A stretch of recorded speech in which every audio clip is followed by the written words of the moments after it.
adikku udah MRI, ronsen segala macam.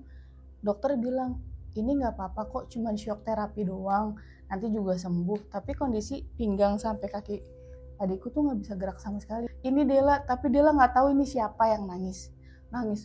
Tolongin ini, tolongin, bukan Dela, ini bukan Dela. Terus akhirnya foto ke guru ngaji suami.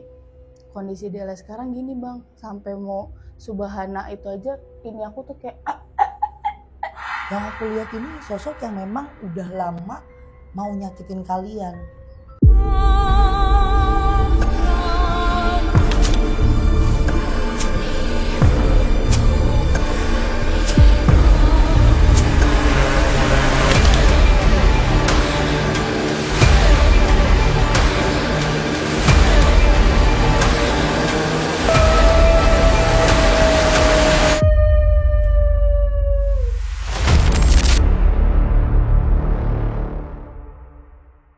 Assalamualaikum warahmatullahi wabarakatuh, sahabat mistis, kumaha daramang.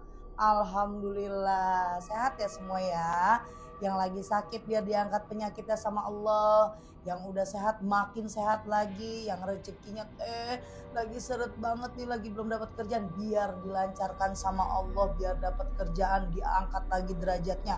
Yang sudah kaya yuk berbagi sama yang tidak mampu. Dan untuk sahabat mistis semuanya, terima kasih sudah support channel YouTube Ria Puspita Official. Buat kalian yang mau jadi narasumberku atau mau ceritanya aku bawakan, ada yang mau konsultasi, penanganan, datang ke tempatku, atau aku yang datang ke rumah kalian untuk pengobatan atau pembersihan rumah, boleh chat ke admin ada di sini, admin Ririn. Nah, dan admin Sasi langsung di screenshot. Oke, di chat. Kalau fast respon berarti rezeki kalian. Kalau slow respon tolong di chat ulang lagi, karena mereka melayani banyak chat masuk dari para sahabat mistis. Hari ini ada bintang tamu siapa sih? Ada sahabat mistis siapa? Ceritanya bagaimana teh? Yuk kita sapa dulu. Kita tanya dulu keadaannya sehat apa enggak, ya kan? Assalamualaikum. Waalaikumsalam warahmatullahi wabarakatuh. Aduh, kenalin dulu siapa namanya sayang. Assalamualaikum, perkenalkan aku Dela dari Bekasi. Oke, Dela, sehat ya sayangnya? Alhamdulillah Jauh sehat walafiat. Lumayan teh. Oke. 2 jam lah kurang lebih. Kita antar provinsi. Oh iya benar. Dari Bekasi ya kan ke sini. Untung nggak ke Jakarta. Demi Teri ya. Wah, terima kasih sayang. Tapi sehat kan bener? Alhamdulillah. Sehat. Keluarga semua sehat. Alhamdulillah keluarga sehat, cuman adikku yang kurang sehat. Karena hari ini kita mau menceritakan kejadian yang terjadi di keluarga kamu ya Dela ya. Betul teh. Awal mulanya bagaimana, terus pertama kali ngerasain yang namanya hal mistis itu antara ada dan tiada, sampai akhirnya kamu iya memang mereka ada, itu bagaimana awal mulanya? Boleh kita mulai Dela. Jadi awalnya gini teh, sebenarnya sih udah lama banget, dari umur aku 19 tahun tuh udah pernah, lucu ya, kayaknya bisa bantuin orang yang kesurupan kayak gitu-gitu. Sampai kata mama jangan ngomong kayak gitu. Aku tuh emang bener-bener gak ngerti sama hal gaib teh. Tapi itu bener-bener kepatah sama kejadian adikku di Agustus 2022. Oke, baru 2 Adikku tahun setengah lah. 2 tahun, kurang lebih 2 tahun setengah. Jadi awalnya kejadiannya adikku dibegal. Lukanya tuh cuman 1 cm di daerah di punggung, tulang punggung. Nah, karena dari situ kan sebagai anak pertama teh, jadi aku mau gak mau kan bantuin adikku bolak-balik ke rumah sakit. Itu kejadian Agustus. Nah, aku udah mulai ngerasain gaib itu di November teh. Itu kondisi Dela masih kerja di swalayan sebagai kasir di daerah Bekasi. Nah, awal mulanya ngerasainnya tuh lagi ngasirin, tahu-tahu kayak emosional teh. Kayak tiba-tiba nggak lagi marah sama siapa-siapa, nggak lagi ada masalah, tiba-tiba kayak emosional bener-bener yang memuncak. Terus sampai nanya ini kenapa ya, terus nanti tiba-tiba jadi mau sedih lagi. Dari marah tiba-tiba mau sedih, sampai ngasirin tuh kayak kembalian aja tuh sampai berantakan. Terus kayak mbak fokus mbak, sampai kayak gitu kata customer. Oh iya bu, itu kondisi Dela memang lagi haid, lagi kotor teh, lagi PMS ya. Dan menurut cerita dari orang-orang sekitar, tempat yang dipakai itu gedung tua yang udah lama dan memang banyak penghuninya. swalayan kamu? Mm-mm. Oke. Itu udah dari tahun ke tahun, bahkan itu udah 3 kali ganti toko swalayan. Nah kebetulan dari 3 itu aku bekerja di gedung itu teh, sampai yang terakhir ini pas kondisi aku lagi haid dan itu kondisi lagi maghrib teh, lagi maghrib. Nah akhirnya dengan kondisi aku kayak gitu aku izin, tapi berhubung karena waktu itu bosnya Cina, jadi apa namanya peraturannya ketat teh. Di Jadi sana aku, itu? aku nggak boleh naik ke loker karyawan. Jadi aku mau nggak mau di bawah. Sedangkan menurut dari orang-orang situ, kalau di yang bagian bawah ini toiletnya itu penghuninya lebih aktif lagi gitu. Apalagi Energi kondisi kan besar lagi kan. haid kan teh, agak-agak sedikit takut, tapi yang mau nggak mau karena nggak boleh naik kan teh. Ya udah akhirnya aku ke toilet. Nah jadi toiletnya dia itu toilet gudang belakang teh. Jadi modelannya kalau teteh tahu rumah 3 petak, petak pertama, petak kedua, baru toilet kamar mandi. Nah di petakan pertama tuh ya kalau gudang kan kerdus-kerdus tumpukannya teh. Nah di pertama itu aku lihat di ujung ada karung besar, mungkin tingginya sepinggang kita, sepinggang orang dewasa. Itu warnanya hitam pekat teh, modelannya kayak baju teteh tuh, hitam pekat. Tapi karung. Nah itu aku sempet kayak, masa iya karung hitam pekat. Tapi aku berusaha positive thinking sambil baca-baca dalam hati. Warnanya kayak gini? Bukan kayak gini kan karungnya? Warna hitam pekat. Kayak saya karungnya. Enggak teh. Oke, jadi lanjut. hitam pekat. Aku ya udah dari situ aku baca-baca sampai akhirnya selesai. Aku masuk ke kamar mandi, selesai tuh aku balik. Ternyata balik warnanya udah warna hijau tua.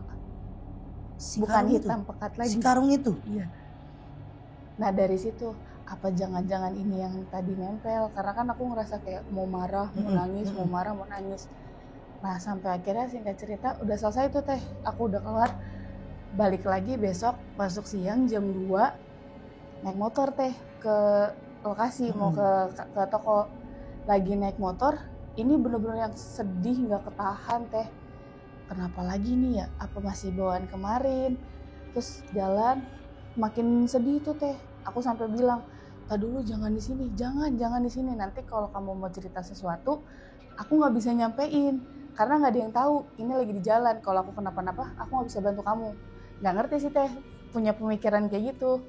Sampai akhirnya normal lagi. Setelah aku bilang kayak gitu, normal lagi. Nyampe masuk parkiran, kayak gitu lagi teh. Kayak tahu aja gitu udah mau nyampe. Sedih lagi. Tunggu bentar, belum parkir motor nih, baru mau masuk. Wah, ya udah nyantai lagi. Sampai di bawah basement ke tempat parkiran motor, udah mulai kayak gitu lagi teh. Tapi karena nggak ada orang, aku bilang, "Tak dulu, ini nggak ada orang. Kalau aku bener-bener full total nggak sadar, ya aku nggak bisa bantu kamu," aku bilang gitu.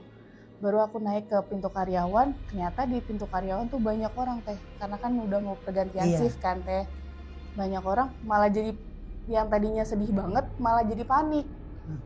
Aduh, lah kok kenapa sih ini? Akhirnya aku lari ke kamar mandi teh. Udah nyampe kamar mandi, pintu nggak aku kunci, cuma tutup doang. So aku loh kenapa ini? Dalam hati nih teh, kondisi tuh bener-bener nangis, tapi akunya kayaknya merem tuh kondisi waktu itu.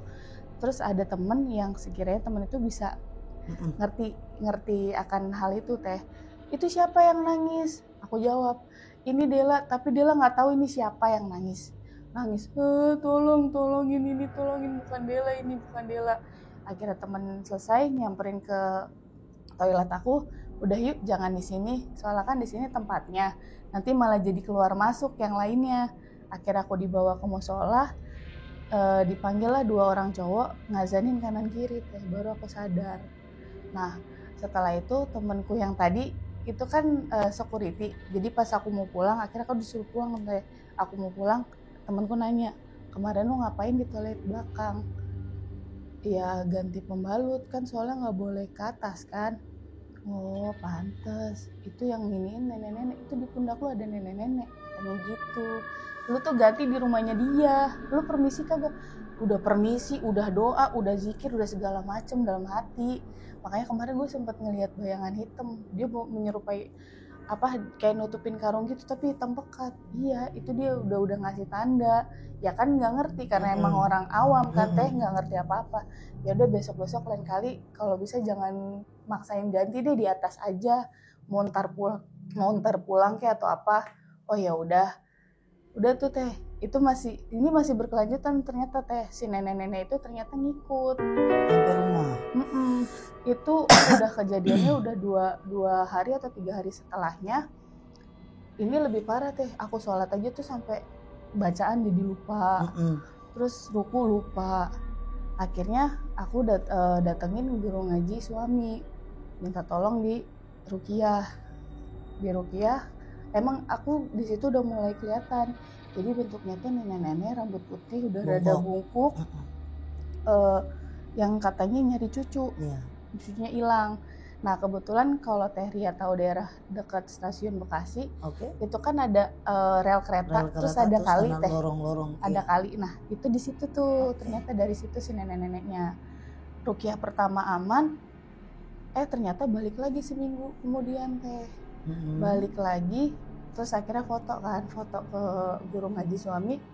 Kondisi dia sekarang gini bang, sampai mau subahana itu aja ini aku tuh kayak sampai kayak gitu teh, bener-bener yang panas kayak kebakar teh. Oh ya udah balik lagi dah sini, bandel nih kayaknya si makhluk gitu kan. Sampai akhirnya Pak Ustadz nggak bisa sendiri, akhirnya manggil anak buahnya teh, ternyata yang si nenek itu memanipulasi kita teh. Kenapa? Aslinya dia siluman anjing. Jadi kalau menurut dari penglihatan anak buahnya Pak Ustadz itu, dia itu aslinya Prabu, tapi nggak tahu entah di tahun berapa. Yang dia lihat itu ada kayak pendopo, tapi kalau menurut mereka tuh mungkin kerajaan kali ya teh. Jadi tuh Dela tuh yang tadinya sebenarnya dia niatnya tadinya baik, karena kondisi yang ada Dela habis kecelakaan, terus karena Dela anak pertama, jadi kan Dela semrawut nih teh. Jadi kan katanya yang hal-hal negatif itu kan seneng nempel kan teh. Nah tadinya niatnya dia tuh buat ngebuangin yang negatif teh, tapi nggak tahu kenapa malah demen, jadi pengen dinikahin teh. Jadi yang dia lihat itu Dela udah di pendopo, udah pakai baju batik kemben zaman dulu banget, sama batik rok hitam, tapi batik dodotan. Itu Dela udah kondisi kayak gitu teh. Akhirnya dijemput itu kondisi fisik Dela tuh tiduran teh, tapi pada saat di pendoponya emang Dela nggak ada bayangan sama sekali teh. Bayangannya tuh setelah dia bilang kamu jalan lurus ke depan, nanti ada semacam kayak danau, nanti kamu naik perahu, lurus aja, jangan pernah dengerin ada yang manggil dari belakang. Mau itu suara nenek kamu, mau suara mamah kamu, suami kamu, jangan didengerin. Pokoknya sekali kamu nengok, kamu balik lagi, kamu nggak bakal bisa saya tarik, kata dia. Oh iya, lurus, aku naik ke perahu. Nanti di depan kamu ngeliat ada rumah putih bercahaya. Itu nanti jalan keluar kamu, sampai kamu bisa masuk ke rumah itu berarti kamu udah aman. Bener aja teh, yang aku lihat aku masuk ke rumah putih, bener-bener bercahaya banget. Terus aku lihat almarhum nenek aku. Nah perjalanannya, dari kamu dijemput terus naik perahu, ada suara manggil kamu? Ada. Siapa suara? Si nenek yang makhluk. Apa dia yang dipanggil? Jangan pergi cu. Jadi dia memanipulasi lagi seakan-akan aku tuh cucunya yang hilang. Jangan pergi cu, jangan pergi. Tapi karena udah ditekanin kayak gitu kan, aku bener-bener fokus ke depan. Jadi nggak berani lagi nengok ke belakang teh. Itu pertama kalinya banget Dela bener-bener rasain yang namanya kemasukan, bahkan sampai bacaan ayat aja pun ini kayak kesengal ya. Lebih kebakar teh. Jadi maksudnya nggak bisa kamu ngucap. Bener-bener yang bahkan mamaku tuh sampai nangis-nangis, aduh kak, udah adik kayak gini, kamu kayak gini, jangan bikin mama stres, udah sampai kayak gitu, sampai ditepuk-tepuk, pergi nggak lu, ya namanya orang tua nggak ngerti juga ya teh, pergi nggak, jangan ganggu anak saya, ini anak saya, milik saya, kayak gitu. Dah alhamdulillah tuh selesai, nggak ketemu lagi tuh sama yang itu teh. Nah dari situ udah mulai tuh kayak aku mulai kemasukan, kayak kedua kalinya aku pergi ke Kuningan teh. Tiba-tiba itu kondisi kayaknya jam 7 pagi. Tadi dulu ya, berhenti dulu, capek. Kuningan mana sih ini, Jaksel? Kuningan Jakarta Selatan. Capek kayaknya ya. Ini betis kanan tuh bener-bener kayak Narik. kram. Apa ya, lebih ke kram, pegel, kayak berasa abis lari maraton lah teh. Tapi nggak ada gambaran apapun sama sekali teh. Sampai kira udah, terus aktivitas udah selesai, malamnya baru berasa teh. Minta tolong lah, tolong pijitin dong ya, pegel banget nih kaki kayaknya. Dipijitin makin nangis teh. Berasa kayak apa ya, dipijitin malah makin Nusuk berasa sakit gitu. Terus tiba-tiba nangis sudah di luar kendali. Aku ngelihat, jadi kondisinya tuh aku merem baru kelihatan tuh. Jadi aku ngelihatnya di mana yang tadi aku duduk teh, yang pagi itu ada kecelakaan beruntun, dan di situ ada wanita meninggal karena kehabisan darah. Jadi ini yang patah, tulangnya keluar. Aku nangis, terus ingatlah kata guru ngajinya suami, kalau kamu lagi kondisi kayak gitu, bacain aja Al-Fatihah binti Fulan bin Fulan. Biasanya kayak gitu ngelepas tuh. Alhamdulillah tuh udah selesai tuh. Langsung plong, langsung enak. Yang tadinya udah bener-bener sedih, ini yang bener-bener sakit kayak orang patah tulang, udah hilang teh. Langsung setelah baca bener-bener Al-Fatihah. Langsung hilang. Itu kan menurut dari yang dikasih wejangan dari guru ngaji. Ternyata belum selesai sampai situ, masih ada lagi. Jadi kayak asal dia pergi kemana, dia kemasukan dan nggak bisa nahan, bener-bener nggak bisa nahan teh. Jadi setiap kamu ke suatu tempat langsung kena, nggak bisa nahan, kayak gimana saya? Udah langsung kayak gitu, ntar tiba-tiba nangis, marah, atau tiba-tiba udah di luar kendali. Tapi aku kayak ngelihat ada film di kepalaku. Itu ada sama 2 bulan full teh dari kejadian adekku. Dan lucunya lagi teh, aku kan ke rumah sakit di Bekasi, rumah sakit umum. Itu 3 bulan pertama, adikku udah MRI, ronsen segala macam.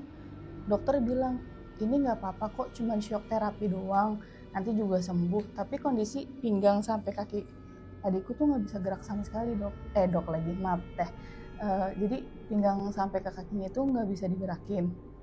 Terus dengan kondisi aku yang udah sering kesurupan, aku bilang, kayaknya kita butuh ruqyah deh mah. Kita ruqyah yuk, siapa tahu memperlancar pengobatannya adikku.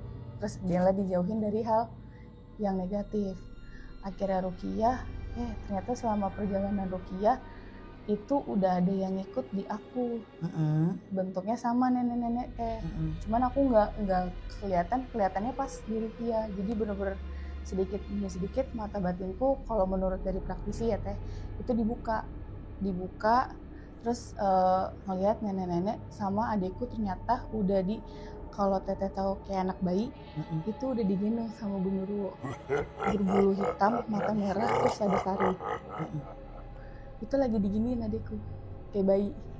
Terus di depannya ada 1, di belakangnya ada 1, sama nih, bentuk yang sama, genderuwo yang bertaring mata merah.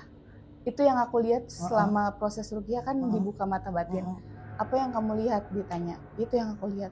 Dan ada nenek-nenek rambutnya panjang dari kepala tuh sampai menjulur ke kaki, keriput.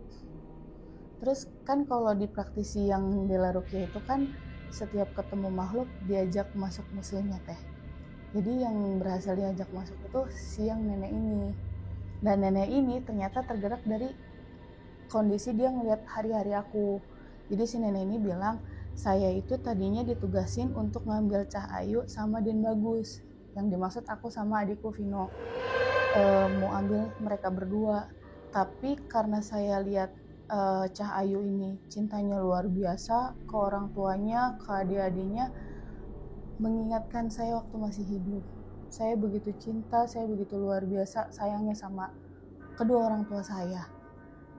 Gak tau kenapa saya gak tega mau ngambil. Ya udah kamu masuk muslim ya. Ya tadinya tuh yang tadinya jahat sekarang jadi nemenin Dela. Biasanya kita sebut Ayu. Karena tadinya dia manggil aku Cah Ayu, jadi aku panggilan sebutannya ke dia tuh Ayu. Cuman kayaknya sih sekarang udah gak ada teh. Tadinya mau bener-bener ngejagain. Sekarang Dela kalau ngeliat, di Juni tahun lalu kan adikku operasi besar ya teh. Nah aku sampai di IGD, kalau ngelihat orang, nggak tahu ini mungkin perasaan Dela doang teh, pokoknya pertama kali dia lihat nenek itu emang udah mulai sakratul. Tapi yang aku lihat dari kepala sampai kaki nggak tahu kenapa kayak ada sepa-sepa abu-abu teh. Keluar. Dari sekitar tubuhnya. Nggak tahu kenapa aku nyebut dalam hati. Kayaknya ini nanti subuh deh. Habis azan subuh meninggal. Kedua kalinya di rumah sakit yang berbeda, kakek-kakek. Tapi kalau yang kedua ini aku lebih ke positive thinking. Lebih ke mungkin para medis juga udah menandakan nih karena dari gayanya yang ngomongnya udah ngantur kayak gitu, selang dicopotin terus selang pipis tarik yang kayak gitu teh. Kan kadang-kadang kata orang kan itu tanda-tanda juga kan teh. Cuman yang aku lihat hampir sama kayak si nenek tadi. Jadi dari kepala sampai kaki itu udah kayak ada keluar bulir-bulir abu-abu gitu teh. Ini kayaknya nanti subuh juga deh. Dela, ini kan kita tarik ke yang awal nih. Kan kejadiannya itu pertama kali saat Vino dibegal. Nah, setelah itu kamu sama keluarga atau kamulah ngajuin ke mamamu untuk diruqyah. Itu bagaimana kelanjutan keadaan di keluarga kamu atau keadaannya si Vino? Kan kamu bilang digendong lah sama genderuwo. Nah, abis selesai ruqyah itu gimana? Nah, setelah selesai ruqyah tadinya udah sempet susah tuh teh, kan dia emang ada rencana mau operasi besar. Siapa? Vino? Vino adekku. Nah itu setelah ruqyah alhamdulillah udah secara tiba-tiba langsung satset teh, yang tadinya susah banget. Oke. Nah, tapi untuk keadaan kesehatannya masih sama. Karena aku tuh karena kan setelah aku kesurupan itu kan berobat sana sini ya teh, nanyain teman-teman yang indigo, terus berobat ke ustadz sana sini sampai aku datengin ke daerah Sukabumi teh, saking penasarannya. Dan ternyata dapet lah kiriman. Gimana ceritanya bisa kamu nemuin kiriman itu?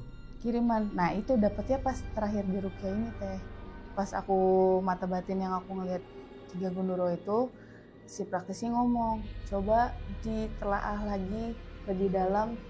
Ada nggak sekiranya daerah yang kamu tahu, kamu kayak mungkin bahasanya raga sukma ya teh. Jadi tiba-tiba aku ketemu rumah keluarga yang ada di Sulawesi. Oke.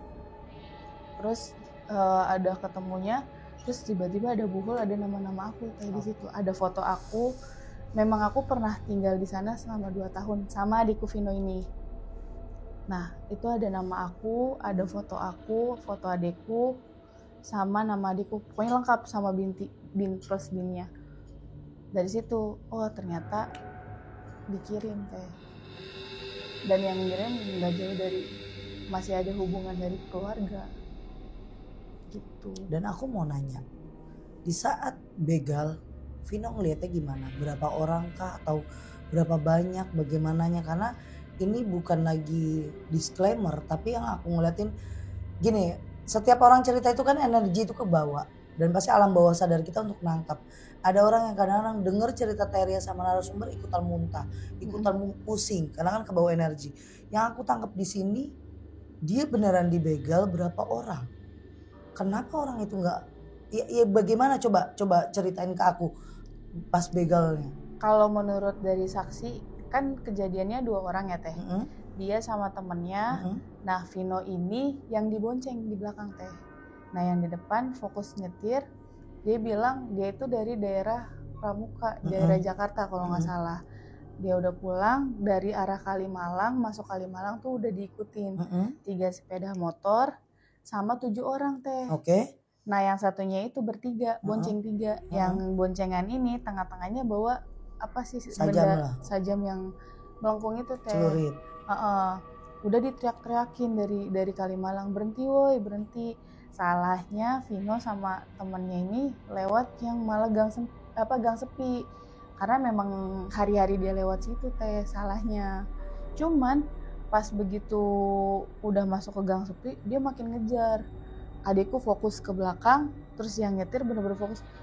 Vino, kayaknya kalau misalkan gua fokus ke lu, kalau kita berhenti kita sama-sama mati. Mendingan gue fokus ke depan ya Vino, ngebut. lu tolong lihat belakang. Dia udah sempet tangkis-tangkisan teh, baru tuh kena si ujung si tulang punggung itu 1 senti. Begitu kena, herannya si orang ini udah muter balik. Oke. Udah langsung lepas gitu aja. Langsung lepas. Kondisi Vino mah udah pinggang ke kakinya udah lemes jadi-jadinya. Yang saya lihat malah orang itu saat mukul Vino, ini dari tadi aku mau ngomong ini kita muter-muter cerita.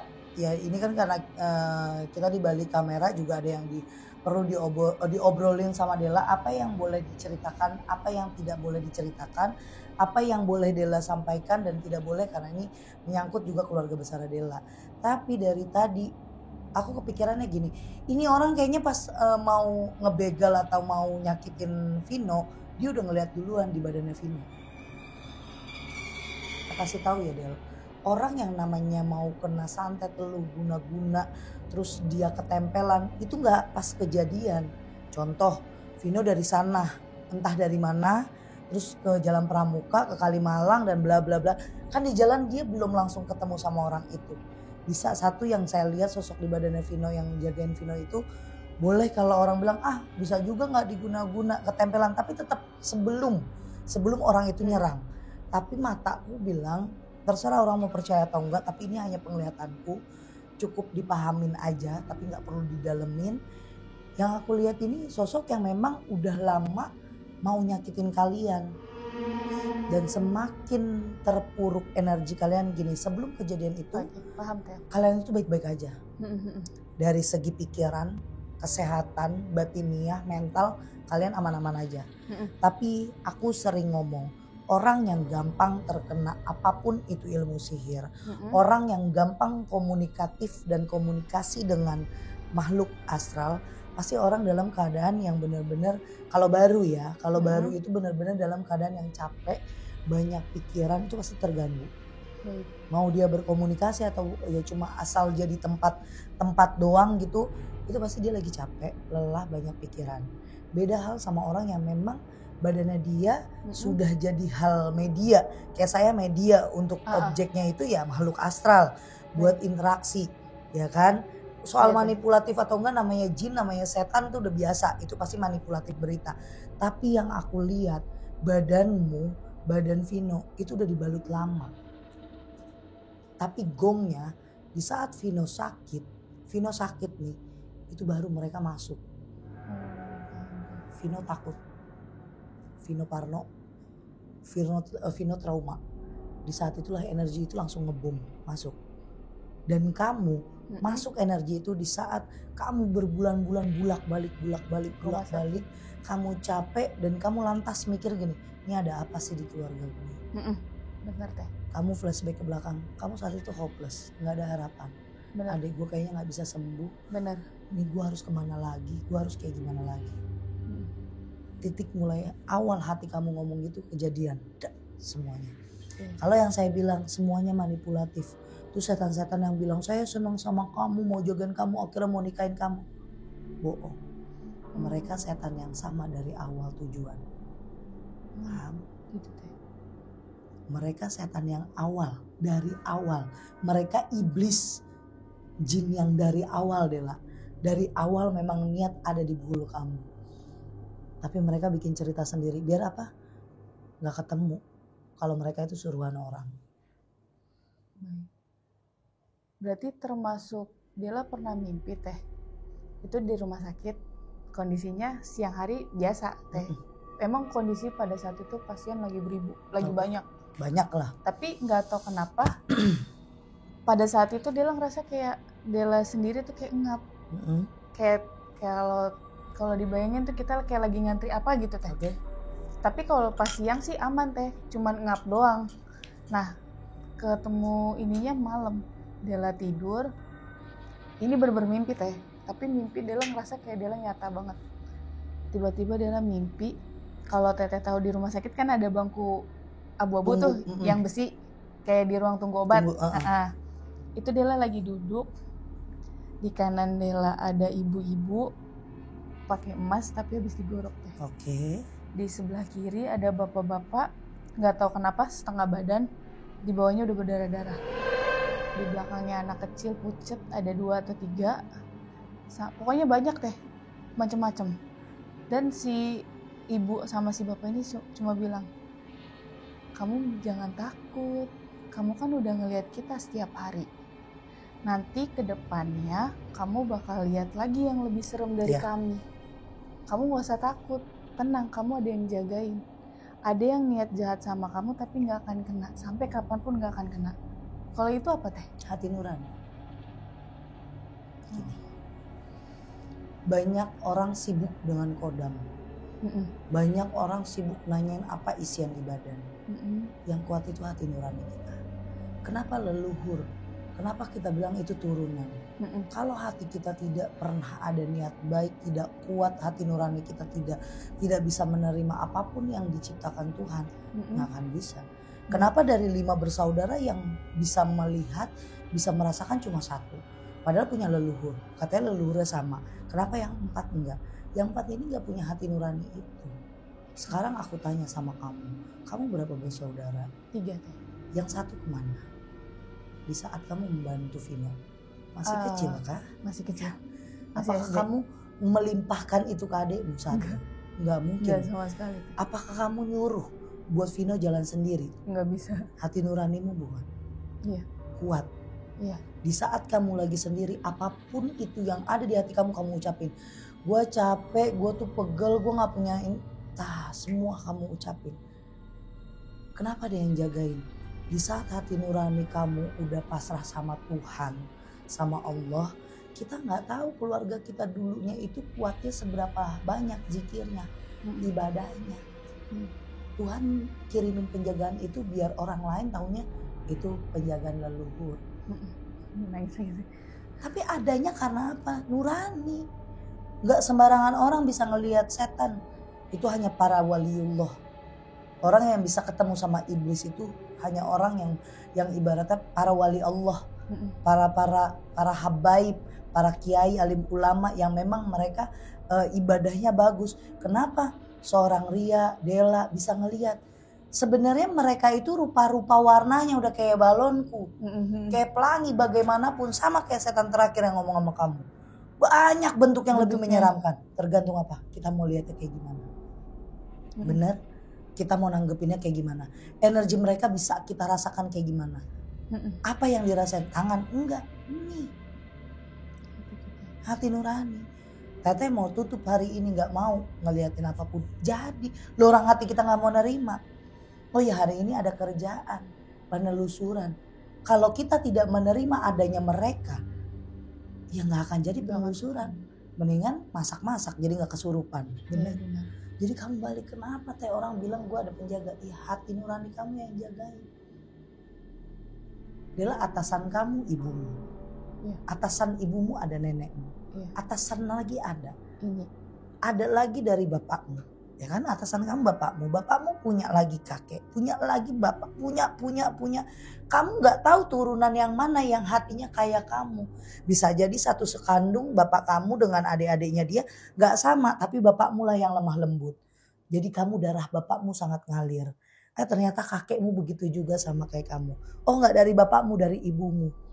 Balik lagi berarti yang ngalir itu apa? Hati nuraninya. Itu yang dibilang leluhur yang ngejagain. Yang menggerakkan itu semua ya teh. Harus percaya gak teh? Kita percaya di hati. Gak usah diucap.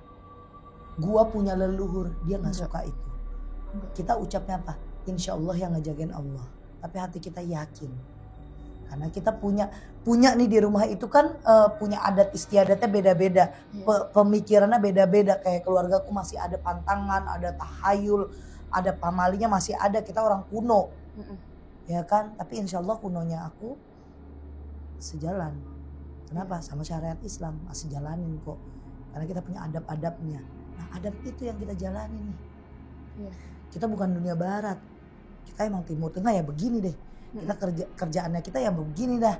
Ya ada sholawatan ya, ada ini ya kita percaya ada jin, ada iblis ya. Oh zikirnya untuk ini begini gini. Tapi hati orang itu beda-beda Dela. Di saat kamu melakukan keikhlasan yang penuh ikhlas lagi, ucapan kamu itu jadi doa. Doanya apa? Kepengen kan? Nah, makanya mulutmu harimaumu.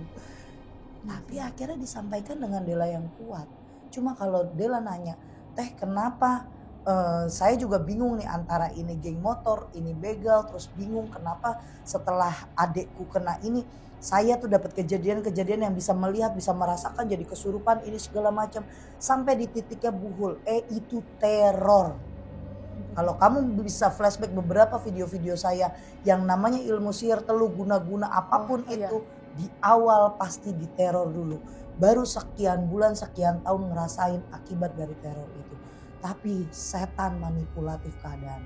Kita seakan-akan mikir gue kesurupan dari pohon ini. Kita seakan-akan kecelakaan gara-gara si Anu nabrak gue ini.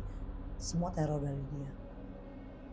Kalau ditanya kenapa Tuhan bisa kasih itu izin masuk ke kehidupan kita untuk nyakitin kita. Kok kenapa Tuhan ngizinin? Itulah yang namanya kehidupan yang ada namanya takdir. Bisa kita rubah, ada takdir ya sudah garisnya. Itu bisa dirubah takdirnya. Kenapa kamu bantuin adik kamu sampai akhirnya dia operasi? Sekarang berhasil gak Vino operasi? Sehat gak? Operasinya berhasil tapi kondisinya masih sama. Tapi sehat kan? Gak yang dia kepuruk, gak yang mau mati, gak yang gantung diri, gak yang meninggal. Cuma sejauh ini sih berhasil. Masih aman ya? Cuman kalau yang aku lihat hari-hari belakangan ini dia udah mulai putus asa. Trauma dan keadaannya gini. Namanya usia segitu dalam keadaan lumpuh, nggak bisa ngapa-ngapain, wajar. Wajar dia ada pikiran ke situ. Tapi kita semua yang dengar di sini, aku ngebu untuk dengar kabar Vino itu sehat. Kenapa? Kita masukin alam bawah sadar kita besok adik gue sehat. Jadi yang nyampein langsung kita ke Tuhan. Tuhan ya Allah sehatin Vino. Apapun caranya Tuhan pasti bisa. Karena Allah kalau udah bilang kun pasti fayakun. Jadi buat kalian semuanya jangan cuma sekedar nih sahabat mistis dengerin cerita Dela. Tapi angkat tangannya menurut agamamu, menurut kepercayaanmu. Kita angkat tangan, kita doain Vino biar Vino, Dela sama keluarganya diangkat penyakitnya, dijauhkan dari hal-hal yang buruk, energi yang buruk dari orang-orang syirik, dari orang-orang zalim. Kita doa yang khusyuk, yang ikhlas, yang tulus. Yuk kita ngangkat tangan sebentar aja cuma 5 menit.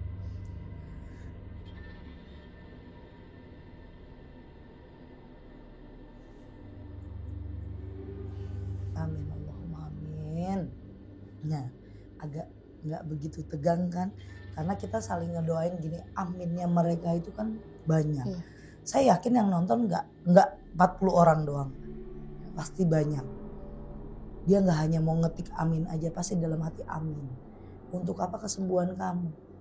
Vino yang penting sembuh mental dulu. Kalau Vino udah sembuh mental kan semuanya aman. Dan untuk Dela, saya gak perlu cerita-cerita kamu yang lain. Karena saya yakin cerita kamu masih banyak banget yang lain yang sangat bikin kamu mengerikan, membingungkan, mempusingkan. Satu hal yang Tata titipin ke kamu. Apapun yang Dela rasain, apapun yang Dela lihat, apapun yang Dela ucapin, sadar tidak sadar, ingat terima kasih sama hati kamu sudah sekuat ini. Zikir yang makin banyak. Setelah kamu kesurupan, biasain la ilaha illa anta subhanaka inni kuntu minaz zalimin. Kalau kuat di tempat 3 kali hanya tiup, kamu basuh dari ubun-ubun kamu sampai ke dada kamu. Untuk apa? Jauhin yang zalim. Jadi cukup hari itu aja. Jangan ngikut sampai rumah. Cukup lu kasih tahu aja berita apa yang mau disampaikan ke gua. Bukan nyakitin badan. Ya. Saya yakin kamu kuat bisa. Udah punya anak? Udah 2 teh. Masih Allah kasih rezeki itu. Berarti apa? Kamu masih ada tanggung jawab 2 lagi anak kamu. Iya teh. Harus support sistem sama suami yang baik. Jangan pengaruhin diri kamu kalau setelah kejadian ini ada apa lagi, ada apa. Enggak. Mereka akan datang secara tiba-tiba kalau memang itu penting. Kalau tidak penting kamu hiraukan. Karena yang bisa memasukkan alam bawah sadar itu kita sendiri. Susah gampangnya itu tergantung kita. Contoh Dela tahu ini bukan Dela, ini bukan Dela. Berarti kamu masih sadar. Masih sadar. Bantu itu terus. Jangan sampai kamu ngelos. Karena bukan aku mengucilkan dan mengecilkan kamu. Kamu bukan saya yang terbiasa itu. Iya. Saya aja udah terbiasa itu. Setelah syuting, setelah kalau lagi udah kemasukan gitu, Saya bisa nggak bangun 1 hari. Kenapa? Capek, sakit. Iya. Oke sayang. Itu dia pernah ngalamin teh. Capek 2 banget hari gak? berturut-turut cuman tidur doang. Capek, Saking sakit. capeknya. Pesan aku terakhir, salam untuk mamamu semoga makin sehat, Amin, makin ya Allah. kuat. Amin. Salam untuk Vino. Bisikin Amin. ke Vino, lihat channel saya. Kalau nanti Vino mau main ke sini, bawa ke sini. Insya Allah nanti dibawa ke sini teh. Oke. Hubungin ke tim aku. Ya. Vino mau main, mau ngobrol sama Terry ya nggak apa-apa. Ya Dela ya. Ya. Jangan putus cuma sampai di podcast ini aja. Iya teh. Jalin silaturahmi karena adminku itu lidahku juga. Kalau aku melayani semua orang pakai nomor handphoneku, nggak ada privasinya jadinya. Benar. Oke Dela, Siap. terima Teh, Ria. kasih banget Dela yang terima buat kasih waktunya. Cerita kamu cuma satu pelajaran penting buat banyak orang. Ya. Seburuk-buruknya manusia, paling buruk itu hati kita. Iya teh.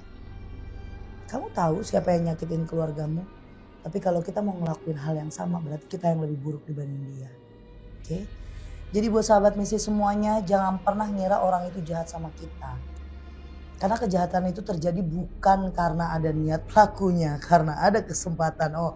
Karena setiap kejahatan itu pasti hadir dari kita sendiri dulu. Untuk apa kita berkaca? Oh iya, kemarin saya terlalu lidahnya gak sopan nih. Oh iya, kemarin saya berpikir kalau semua orang itu salah, saya yang benar. Oh iya teh, pernah kok salah, pasti. Manusia itu letaknya salah, letaknya hilaf. Jadi kalau kita mau berbuat buruk lagi sama orang, kita lihat diri kita sendiri. Sakit gak sih digituin, dihina, sakit gak sih, diiniin, sakit gak ini. Terus caranya kayak gimana teh? Bertawakal sama Allah, lebih lagi tawakal sama Allah. Karena hidup itu harus butuh duit. Doa, usaha, ikhtiar, dan tawakal. Kalau udah 4 elemen ini kamu jalanin, insya Allah hidupnya kayaknya enak aja. Ujian gak akan pernah selesai sebelum kita mati aja, kita masih dapat ujian di alam sana. Apa? Dosa-dosa kita harus dipertanggungjawabkan. Jadi kalau hidup gak ada ujian namanya gak hidup. Kalau ada ujian yang besar dikecilin lagi, yang kecil udah dihilangin. Oke, sehat selalu buat sahabat misi semua yang di rumah. Terima kasih selalu support channel YouTube Ria Puspita Official. Sekali lagi hubungi ke admin saya Ririn dan admin Sasi buat kalian yang mau konsultasi penanganan jadi narasumber dan semua pertanyaan-pertanyaan kalian yang ada di komentar, mau tahu rumah saya, jam praktek saya, hubungi kedua admin saya. Terima kasih. Assalamualaikum warahmatullahi wabarakatuh. Terima kasih Dela sayang.